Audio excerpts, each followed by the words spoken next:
Assalamualaikum warahmatullahi wabarakatuh. Perkenalkan, nama saya Saberji Bulan Muftang, NIM 17145201165, kelas B 2020, program studi S1 Farmasi Universitas Megareski Makassar. Dalam video ini saya akan menjelaskan materi tentang teori-teori atom untuk memenuhi tugas mid semester pada mata kuliah kimia dasar.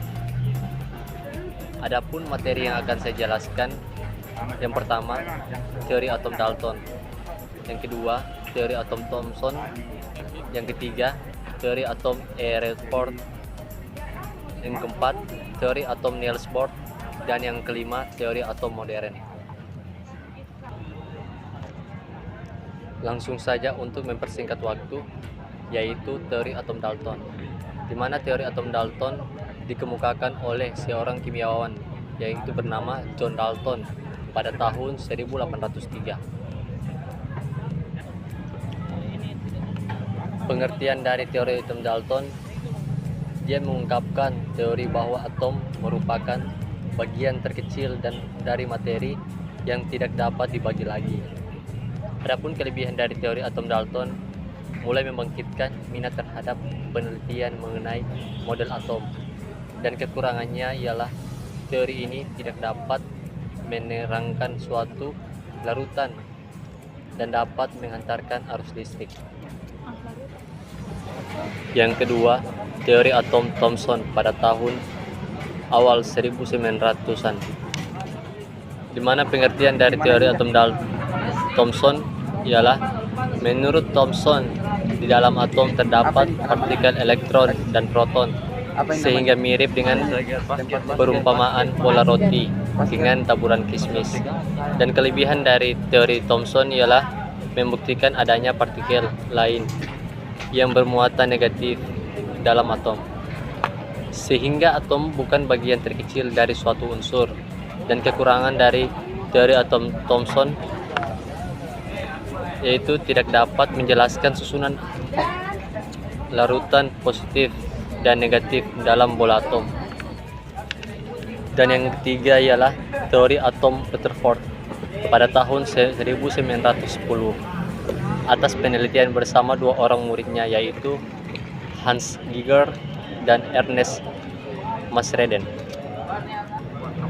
Dan pengertian dari atom Rutherford ialah, atom terdiri dari inti atom yang sangat kecil dan bermuatan positif, dikelilingi oleh elektron yang bermuatan negatif. Dan kelebihan dari pengertian atom Rutherford ialah membuat hipotesa bahwa atom tersusun dari inti atom dan terletak yang mengelilingi inti, dan memberikan inspirasi untuk penelitian selanjutnya tentang lintasan atau kedudukan elektron yang dikenal dengan kulit elektron. Dan kekurangannya ialah teori ini tidak dapat menjelaskan mengapa elektron tidak jatuh ke dalam inti atom.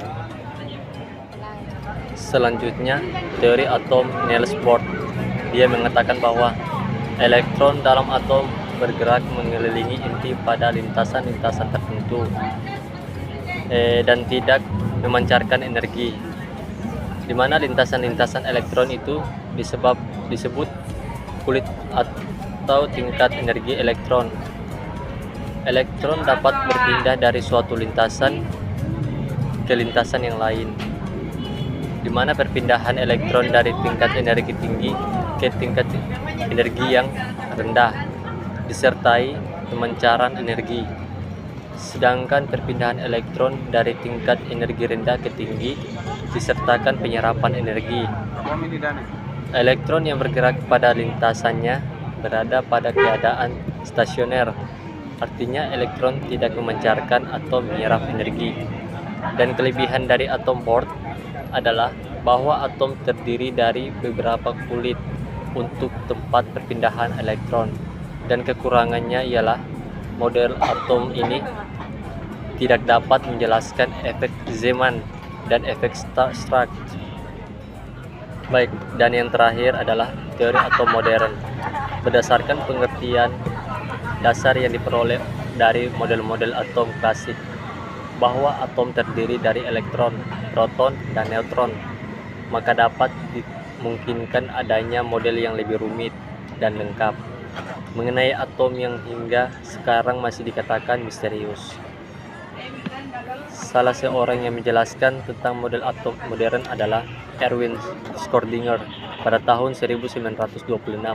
Sebelum Erwin Schrödinger, seorang ahli dari Jerman yang bernama Werner Heisenberg mengembangkan teori mekanika kuantum yang dikenal dengan prinsip ketidakpastian, yaitu tidak mungkin dapat ditentukan kedudukan dan momentum suatu benda secara saksama pada saat bersamaan.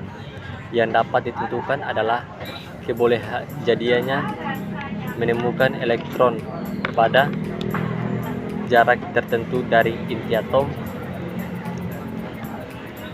Daerah ruang di sekitar inti dengan kebolehjadian untuk mendapatkan elektron disebut orbital. Bentuk dan tingkat energi orbital dirumuskan oleh Erwin Schrödinger. Erwin Schrödinger memecahkan suatu permasalahan untuk mendapatkan fungsi gelombang untuk menggambarkan batas kemungkinan ditemukan elektron dalam 3 dimensi. Mungkin itu saja yang dapat saya jelaskan, dan kurang dan lebihnya mohon dimaafkan. Wabillahi taufiq wal hidayah. Wassalamualaikum warahmatullahi wabarakatuh.